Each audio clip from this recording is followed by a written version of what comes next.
how to turn on or turn off Summarize Transcript for voice and call recording on Samsung Galaxy S26 Ultra.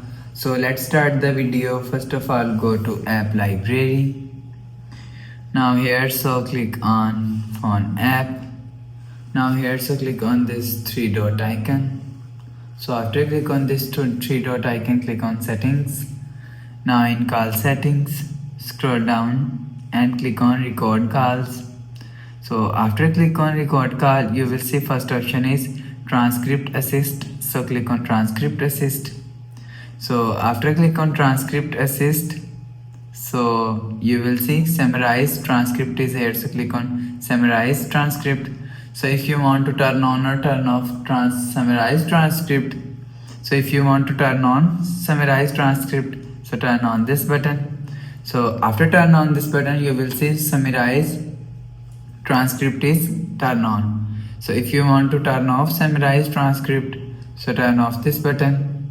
So after turn off this button, you will see summarize transcript is turn off. So you will turn on or turn off summarize transcript from here.